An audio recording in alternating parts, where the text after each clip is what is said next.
Hey everybody, welcome back to my corner of YouTube. We're here today to talk about what I didn't like about the Sun Eater series and why I am in fact dropping it.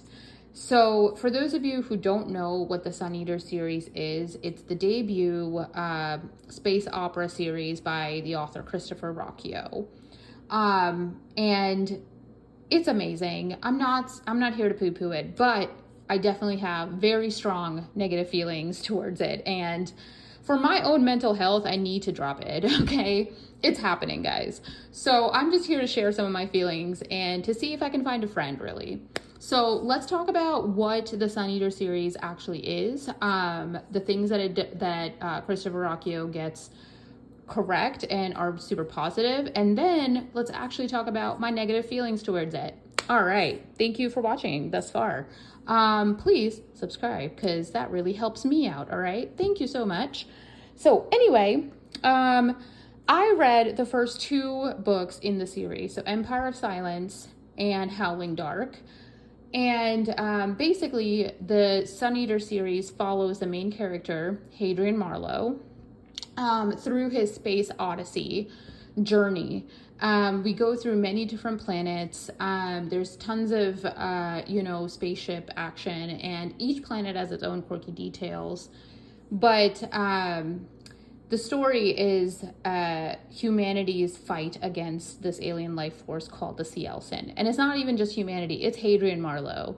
Like in the beginning, I want to say in the very first few chapters, or not even chapters, pages, I want to say, Empire of Silence just hooks you, okay? Hooks you right off the bat by, with Hadrian claiming that he destroyed majority of the universe to, save whatever.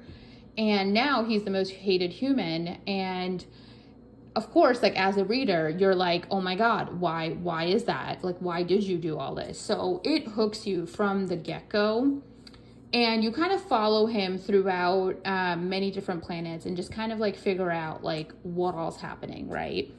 So things that Christopher Ruocchio does impeccably. Let's start with the biggest thing that got me, which was the writing. The writing was just immaculate, guys. It was done so well. It still is, actually, because the series is continuing. Anyway, I forget how many books he's on, or that are out. It's definitely a big number. So anyway, writing is so well done. Christopher Ruocchio just dances through political turmoil, betrayal, and like even like feelings of depression and self-doubt. He is so it's just written out so smoothly, and the feelings are portrayed rather effortlessly to the reader, and you just get a very nice full sense of the characters. So I really enjoyed it. The writing was just it was just spectacular.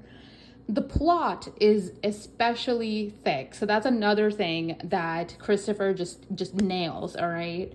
The plot is constantly like you can kind of think that you're onto something, and then he always flips it on his head, and it's amazing. Like the political tensions that are happening, you can't see for miles where the betrayal is going to come from, and then when it happens, you're like, oh my God, what a shocker. Like, you know what I mean? So he definitely packs those punches in like really well.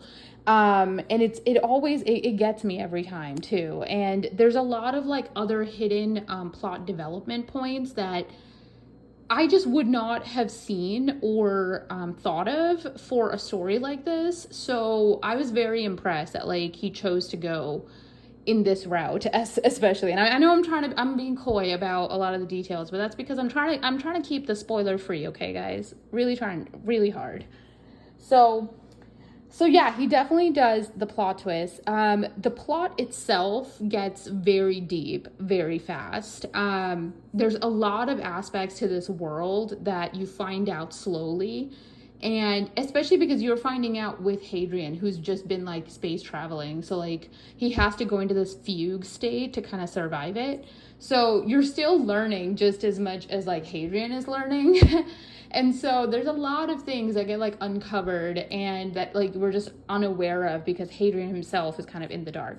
So Christopher Rocchio really handles that sense of like mystery and, you know, suspense like really well. And I thought that like all the layers of the thick plot have been very well ensconced throughout the story. It's not like as though it's just one thread that if you pull the whole thing will unravel. Like it is, you can tell that there's been some real craftsmanship around the story, right? So really happy about all of these things, and I for sure will be looking out for the next series that Christopher Rocchio writes. But let's get to why this particular series is not for me. So the biggest gripe that I have really with this is that Hadrian Marlowe, as great of a character he is, he's also the most melodramatic human that I have ever encountered. Okay, like not even like real or fictional. He is the most melodramatic person that I've ever met. And you read the book and it's in first person, so you're very like you have kind of burrowed into Hadrian's head and you're there. All his feelings, you're getting them raw. Like, and it's just a lot. Like, my goodness, every time he thinks that the whole universe just surrounds himself, and at like the slightest inconvenience, Hadrian just like loses his marbles. Just he can't handle it, okay? Like any little change, he can't deal with it. And it's just, it got to be just too much for me, especially when these books are thick. That brings me to point number 2, the length of the books. Okay, the sheer length. Now, I admit I only read Empire of Silence and then Howling Dark. So I did not continue because each one of those 2 books is like, I think 400 to 500 pages long, maybe longer. And don't quote me on this, but that is a long book. And I am not someone who's fazed by length. Like, I read Will of the Many, it slid through me like butter. My God, it was great. I read other chunky books. I wasted my time on Onyx Storm, just like many others out there. So I know what it all feels like, right? Like, I get it that sometimes length is the way to go. But I feel as though each page was not earned. Not to quote Chris and Maddie, but I'm quoting Chris and Maddie. Shout out to them. But anyway, the point is that I'm spending precious time, right, reading these, and I really wanted to get that sense that like the plot was constantly moving forward. And that's a very difficult thing to accomplish, but at the caliber that Christopher Rocchio is at with his writing, this is a very baseline expectation that like the plot move forward and that pages and time in the book not be wasted. And so that's what I felt like, as though he could have told the same story with fewer pages for sure. Like, and it could have been a little bit more tighter all around, is how I felt at least. I get it that the length of it does have to kind of portray Hadrian's struggle. But I get it, man. I get it. He's in the fugue state again for like the 3rd time in his lifetime. It's not easy. I get it. But must I suffer along with him? So anyway, him being melodramatic, the sheer length of each of the books, very hard. And then lastly, and this is going to frustrate a lot of you, so I apologize, but it's the truth. I'm just not sure what didn't click, okay? Like, it had all the elements that I look for, right? It has a thick plot. It has a very steadfast main character who's kind of good at a lot of stuff. Like, he's just good at things. He's a very hyper, what is the word I'm looking for? Whatever, it'll come to me at some point. Competent, hyper competent, there it is. He's a very hyper competent character, which I love.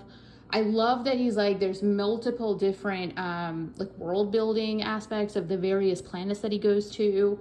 I love that the world and the lore is so thick as well. It's just overall, it's like really well executed. It's just, I don't know. I think it really boils down to him being melodramatic. But honestly, I've read Twilight too, and Bella Swan is one of the most melodramatic individuals. And I got through that, you know?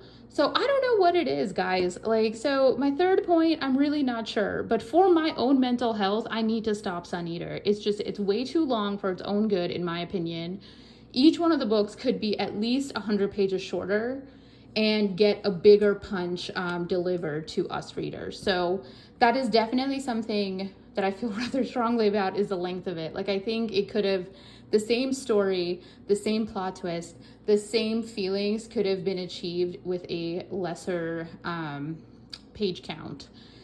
And then, yes, Hadrian Marlowe, just the most melodramatic individual of them all. And then lastly, I don't know what it is. So if there's other people out there who also didn't quite vibe with Sun Eater, please comment. Please let a girl know what I'm missing in my rant. It will really help me feel better. So thanks so much for listening, guys, and good night.